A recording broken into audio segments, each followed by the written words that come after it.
This video then is going to look at a different type of ethical issue. We're going to be looking at spectator behaviour and hooliganism in sport.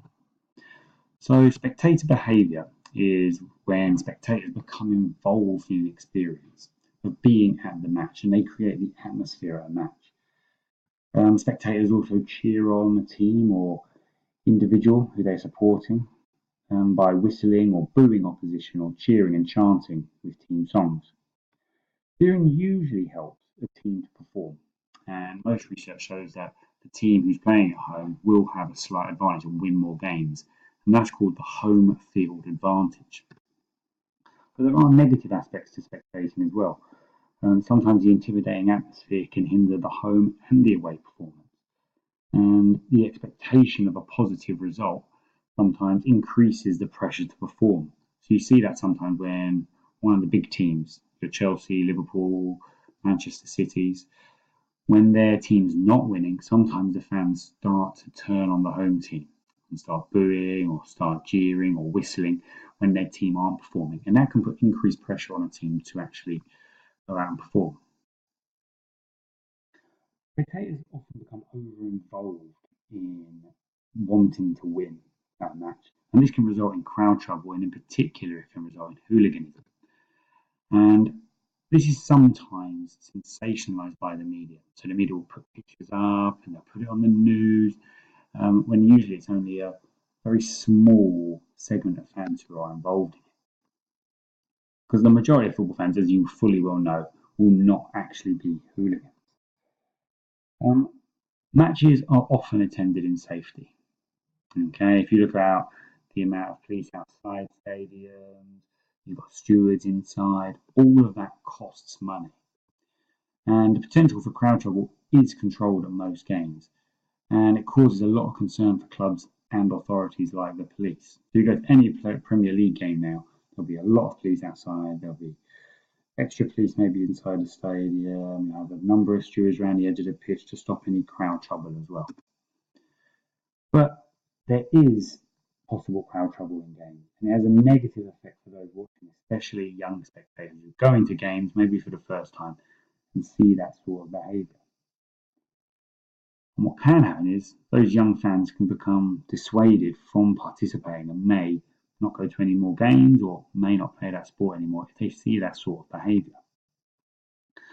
There are a number of different reasons for hooliganism. So firstly, rivalry between teams, especially in the derby match. You look at Liverpool or Everton or Arsenal, Tottenham. There's a potential, because of such strong rivalry between those teams, that it can result in people being aggressive.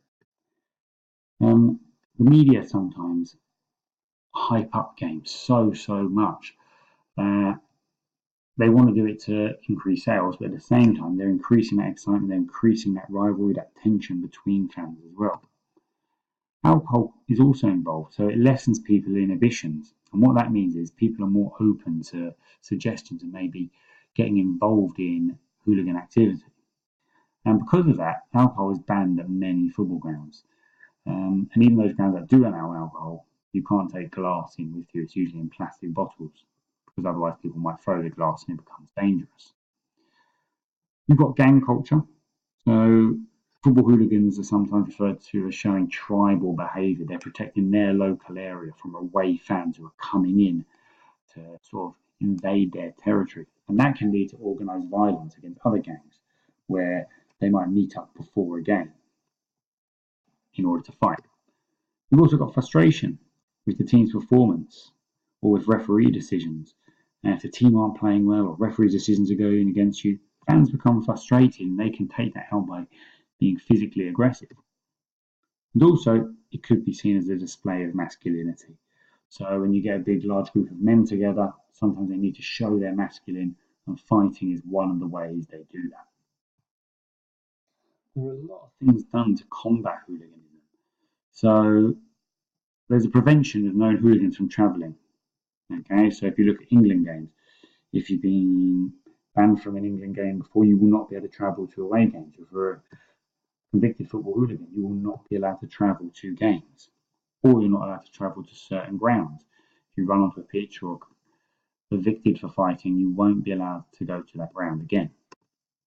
There's alcohol bans in some stadiums, again, to stop people getting into fights. We've got early kickoffs, morning kickoffs now becoming more and more regular, 11:30, 12:30. People can't drink alcohol before that kickoff time. There's less chance of hooligan behaviour. All-seater stadiums stops people from moving and allows some sort of control over ticket distribution. If you're standing only, then you might get too many people into the stadium. They're able to move around that bit more easily and maybe cause fights. And also, you've got segregation of fans travelling within the ground. So away fans are usually held in one area. They might be held until after everyone else and the rest of the stadium leaves, and then they're allowed to leave. Or they might be allowed to leave first. But the timings are usually different for home and away fans on when they're allowed to leave the stadium. Other ways of combating hooliganism are improved levels of policing and stewarding around the stadium, like I mentioned earlier. It allows them to control the crowd a little bit more easily. Got lots of CCTV cameras at grounds and entrances, so you can see who's coming in, who's leaving the stadium, what activities happening, and might be able to see the potential for violence and stop it before it even begins. Poor behaviour from fans is often treated very well by clubs. Clubs can get banned from competitions, they can be fined, happens in the Premier League a lot. There is crowd violence or people are throwing stuff onto the pitch, that club gets fined. And sometimes they're forced to play behind closed doors, so the fans can't actually go and watch the games.